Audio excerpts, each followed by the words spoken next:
Of course, gun laws are different in every state, but with all of these shootings all across the country and the different circumstances of each, we did want to take a step back and assess some of the numbers. So listen to this. There are nearly 434 million firearms in civilian possession nationwide. These are your friends and neighbors, your fellow Americans. That's according to a firearm industry trade association. What it means is that there are roughly 100 million more guns in the country than there are people in the country. And as far as the three states that Mark Strassman just mentioned, Alabama and Missouri, well, they have the 4th and 9th highest firearm mortality rates in the country, respectively. And Texas, it has the heaviest burden of gun deaths in this country. Deaths by gun violence, 4,600 a year.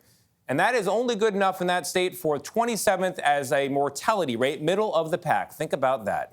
In all three of those states, no permit is required to purchase a rifle, to purchase a shotgun, or to purchase a handgun.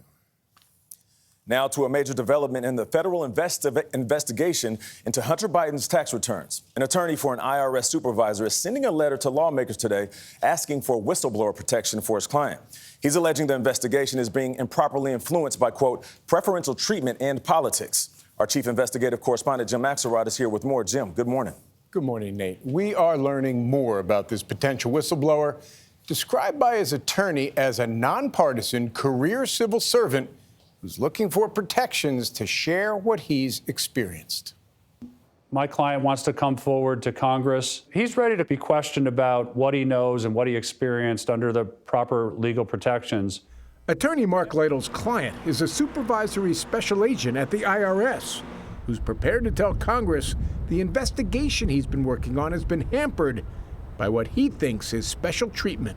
Typical steps that a law enforcement investigator would take were compromised because of political considerations. Lytle wouldn't talk in specifics, declining to identify either his client or the target of the investigation his client helped conduct. Can you identify him? I can't at this stage, Jim.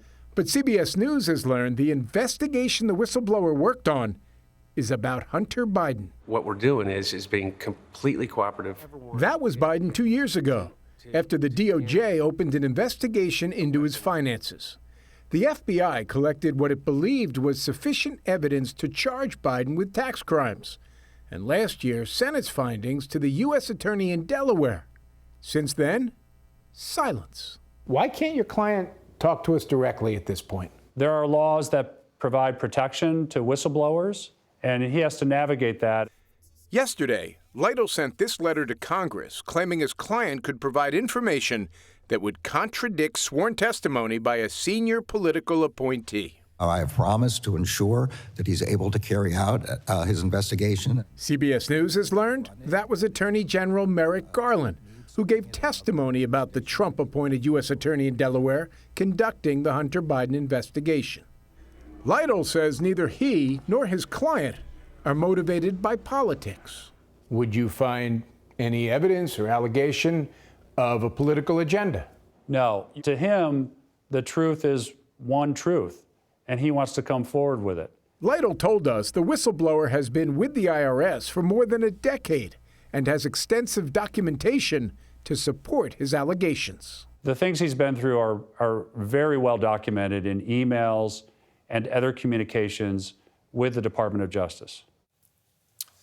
We asked Lytle if there's a chance his client can only see his slice of the investigation and not the big picture. Lytle said that's possible, but that his client had expressed his concerns to superiors a number of times before seeking whistleblower status. Neither the IRS, Department of Justice, nor a lawyer for Hunter Biden would comment. To be continued for sure. Thank you, Jim.